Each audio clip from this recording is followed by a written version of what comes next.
Salut tout le monde, on est avec Junior King, jeune footballeur de 21 ans qui joue milieu de terrain. Il vient de signer son premier contrat professionnel dans un club en Lettonie. Avec lui, on va revenir sur son passage au Brésil qu'il a marqué.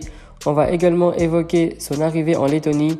Et pour commencer, on va parler de sa formation. Comment s'est passé pour ta formation? Au début, je faisais du futsal. Je faisais futsal en club. Je voulais percer que dans le futsal, en fait. J'aimais pas trop le foot grand terrain et tout. Ça m'intéressait pas du tout. D'ailleurs, je regardais même pas. Et c'était que futsal. Ensuite, j'ai pris une licence à Rueil-Malmaison dans le 92. Et j'ai fait les tests Clairefontaine. Et c'est là que j'ai découvert c'est quoi un agent. Des recruteurs sont venus parler à mes parents. Donc, j'ai fait 7 tours à l'INF Clairefontaine. Il me manquait 3 tours, je les ai pas fait. Donc, ensuite, U14 ACBB, club de Boulogne. Ensuite, en U15, je suis parti à Saint-Cloud, un petit club. Parce qu'entre-temps, en fait, j'étais signé dans une agence de cinéma. Ça veut dire que c'était soit foot, soit cinéma. Et j'étais déjà signé en agence de cinéma. Donc, je voulais vraiment m'investir à fond dans le cinéma. Ensuite, en U16, j'ai reçu une lettre d'invitation de Manchester. Je suis parti à Manchester United faire les tests. Ça s'est bien passé. Et pendant qu'on attendait la réponse, je suis parti à City en test 2 jours après. Et ça s'est su dans les médias. Donc, ça fait des histoires entre l'agent, le club, etc. Donc, du coup, j'ai signé nulle part. Ensuite, je suis revenu en France. Je suis parti à Twente, un club de D1 aux Pays-Bas. Je suis parti là-bas. Et ils m'ont proposé un contrat et j'avais pas accepté les conditions.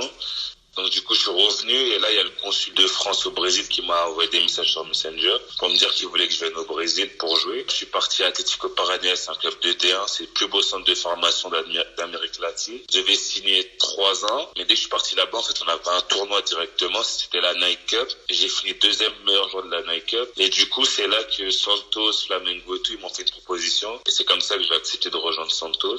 Donc j'ai signé à Santos. Ça se passait super bien. Mais c'est compliqué pour monter avec les pros parce que en gros tu as le droit à 5 étrangers par catégorie, c'est un peu compliqué et tout, donc ça a compliqué la tâche. Et j'avais déjà des clubs en France qui étaient intéressés. Il y avait Marseille, il y avait Nîmes, il y avait Bordeaux, il y avait Sochaux, il y avait Orléans à l'époque. Orléans. T'as rejoint aucun de ces clubs? Aucun de ces clubs, ouais. C'est à cause des agences. Ça s'est pas forcément fait exactement comme je pensais. En gros, il y avait pas de concret, on va dire ça. Alors que pourtant, on me disait que c'était sûr. Et au final, il y avait rien de concret, malheureusement. Et il faut dire qu'à ce moment-là, j'ai pris goût au football uniquement quand j'avais 19 ans. Sinon, moi, avant, le foot, en fait, je jouais, mais c'était pas un objectif d'être footballeur pro. Enfin, c'était, si je suis footballeur pro, tant mieux. Si je le suis pas, tant pis. C'était vraiment pas mon objectif. Je suis parti au Red Star. J'ai fait 3 matchs de préparation. Il y a eu le recruteur de la Lettonie qui était là par hasard. J'ai bien joué, j'ai joué 15 minutes. Et ça a suffi pour qu'on me convoque le lendemain à l'hôtel pour me dire qu'on voulait me faire signer pro 4 ans. T'es parti au Brésil, t'as vécu une aventure. C'était comment? Franchement, déjà, ça m'a fait comprendre beaucoup de choses dans la vie. Parce qu'avant, j'étais un peu grosse tête, etc. Et en fait, là-bas, j'ai vu des gens vraiment qui aimaient le foot, qui jouaient et gagnaient rien. Et ils aimaient le foot. Et même les conditions, j'ai vu des favelas, j'ai vu la pauvreté de mes yeux, voilà. La vraie pauvreté. Parce que en France, il y a de la pauvreté, c'est vrai. Mais au Brésil, elle est pire. Ça m'a fait quelque chose au cœur et ça m'a changé le Brésil. Ça m'a fait grandir. Parce que t'es loin de ta famille, t'es tout seul, il n'y avait personne là-bas. Ensuite, niveau football, c'était vraiment technique. D'ailleurs, j'ai joué avec Rodrigo, là, qui joue au Real Madrid, il était là. Il m'a bien accueilli, d'ailleurs, là-bas. C'était un ami qui m'était très proche au Brésil. Et ouais, c'est une belle expérience, en fait. Vraiment, c'est le pays du foot, quoi. Ils aiment le foot. Et ils sont humbles.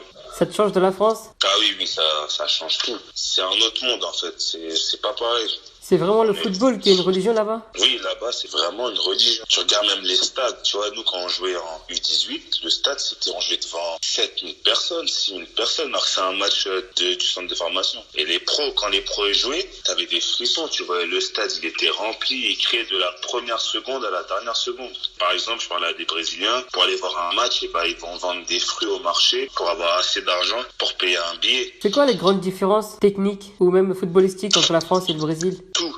Après, je trouve qu'on en fait un peu trop sur les Brésiliens, même s'ils sont très très techniques.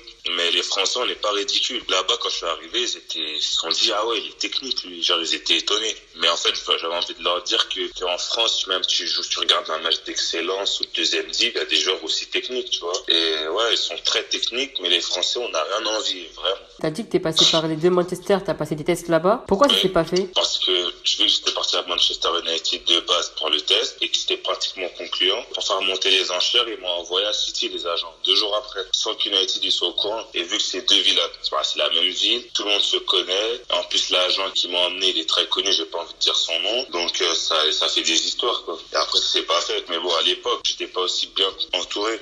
C'est ça qui a joué. Si je savais que ça allait se passer comme ça, je serais même pas à la City en test. T'aurais aimé signer dans quel club? En fait, moi, j'aime tous les clubs de foot. J'ai pas de préférence. J'ai pas un club préféré. C'est juste le projet du club qui m'intéresse. Et voilà. J'ai pas de club de cœur. Après, t'es passé par les Pays-Bas, FC Twente. Comment ça s'est passé ton aventure là-bas? Qu'est-ce que tu retires de ça? Je retiens que j'avais 16 ans et que j'ai fait un match en réserve et j'étais homme du match. Et en fait, c'était la première fois que je jouais avec des hommes, c'est-à-dire des plus vieux que moi. Et des joueurs, ils avaient plus de 100 matchs en Eredivisie et j'étais pas ridicule, j'étais homme du match. Donc, je dis pas que je suis plus fort qu'eux, mais ça m'a montré en fait que le football, il n'y a pas d'âge. En fait, si tu crois en toi, il n'y a pas d'âge. Tu peux être aussi bon. Qu'est-ce que t'as appris de ça? Qu'est-ce qui t'a changé? J'ai pris conscience que j'étais pas mauvais au foot. Après ce match, franchement, j'ai compris. En fait, c'était un petit déclic. Ça m'a fait comprendre que voilà, il y a un truc à faire. Les Pays-Bas, c'est là qu'il y a eu le déclic, je pense. T'as dit aussi que t'avais la grosse tête avant et maintenant ça va mieux. C'était quoi le déclic? Le Brésil, ça m'a marqué. En fait, même mes parents, quand ils m'ont vu partir et revenir, c'était pas le même junior, tu vois. Pourtant, quand j'étais au Brésil, il y avait beaucoup de médias, tu vois. J'étais vraiment médiatisé. Malgré ça, j'avais la tête sur les épaules. En fait, t'as grandi footballistiquement et en tant qu'homme aussi là-bas. Exactement. Après, ça m'a aidé aussi pour... Avant, j'aidais pas forcément les associations pour aider les gens et tout. Franchement, avant, j'aidais pas trop dans ça. Et maintenant, depuis 3 ans, j'aide beaucoup, énormément. Quand je donne la nourriture aux gens, je donne beaucoup d'argent pour des associations. Et en fait, ça me fait même plaisir de le faire. En fait, le Brésil, ça m'a changé, vraiment. Dans tout, même dans la religion. Ça m'a aidé, ça m'a changé complètement. Et après, t'es revenu au Red Star? Ouais, au Red Star, oui, je suis revenu au Red Star. J'avais pas de club, j'ai pris une licence comme ça. Je travaillais à côté à Pomme de Pin, j'avais un taf. L'été dernier, j'étais au Red Star. J'ai fait la pré-saison avec la réserve. J'ai fait, sur 4 matchs, j'ai fait 3 matchs titulaires. Le dernier, mon coach, il m'a pas fait jouer. D'ailleurs, j'ai pas compris pourquoi. Et ensuite, il m'a fait rentrer 15 minutes. Et le recruteur, il m'a juste vu 15 minutes. Et c'est là qu'après, le lendemain, j'étais convoqué pour signer pro. Mais t'avais d'autres propositions? À ce moment-là, oui, mais en fait, c'est toujours par des agents qui venaient, ouais, j'ai ça pour toi. Mais moi, faut savoir que j'avais pas confiance aux agents. Je parlais plus aux agents. Pourtant, j'avais des tonnes de messages. En fait, il y a beaucoup de blabla dans ce milieu. Ça veut dire qu'il faut vraiment être bien entouré. Il faut avoir le bon agent. Un agent, c'est pas forcément que quelqu'un qui est là pour le business. C'est aussi le côté, si t'as un problème, t'as envie de lui... En fait, il faut que ça soit vraiment ton conseiller. Parce que agent, c'est business pour moi. Il faut un conseiller sportif, un conseiller qui est là pour te conseiller dans la vie, dans tes choix, dans tes investissements. C'est ça un vrai agent. Un agent, c'est pas celui qui t'appelle que pour te dire, voilà, il y a un transfert, on va se faire autant d'argent. C'est pas ça un conseiller. C'est pas bon.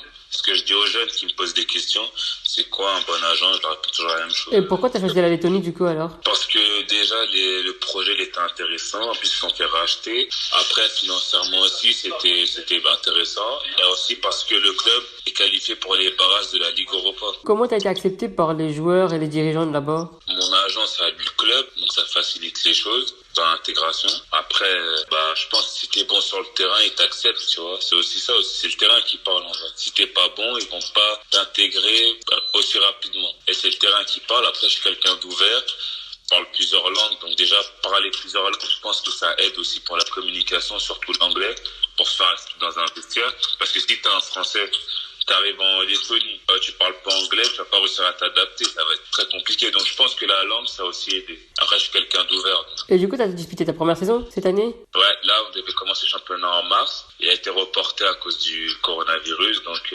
d'ici juillet, je pense qu'on va commencer. Là, d'ailleurs, dès que moi, j'étais rentré en France dès qu'il y a eu le confinement. Et je pensais que j'allais pouvoir rentrer et repartir directement. Donc là, je suis bloqué encore. Donc vers le 20 ou le 15, je repars là. Et d'ailleurs, aujourd'hui, ils ont eu un match de préparation. En janvier, on est parti en Turquie pendant 2 mois. On a fait des matchs de prépa. D'ailleurs, sur 10 matchs, j'ai joué 10 matchs titulaires. Donc ouais, ça se passe plutôt bien. Ouais. L'adaptation est bonne du coup? Oui, elle est bonne. Franchement, elle est plus rapide, surtout que j'étais le seul qui n'était pas un vrai joueur pro. Donc, puis je suis le plus petit de mon équipe. Donc voilà, l'adaptation a été plutôt réussie. Mais elle n'est pas finie encore, parce qu'il y a encore des choses à apprendre. Au début, la rigueur, j'ai appris la rigueur aussi depuis que je suis là-bas. Être à l'heure, quand on dit 1 heure, c'est 7 heures. Il n'y a pas 30 secondes de retard. Ah non, j'ai appris. Je deviens un homme. Pour terminer, c'est quoi tes objectifs dans l'avenir, à court terme et plus long terme? J'aimerais jouer en Angleterre, c'est un rêve, dans un grand club. Après, être une référence à mon poste, sans être prétentieux, j'ai envie d'être une référence. Et après, les équipes nationales, on ne sait pas encore France ou Cameroun, mais une des deux, être un grand joueur. Et profiter surtout, profiter le moment, parce que une carrière, ça dure du temps. Et ça, tout peut s'arrêter pour une blessure et tout. Donc, je profite au maximum. Voilà pour cet échange. J'espère que cela vous a plu. N'hésitez pas à aimer la page et à vous abonner à la chaîne YouTube. Ça donne de la force et ça fait plaisir.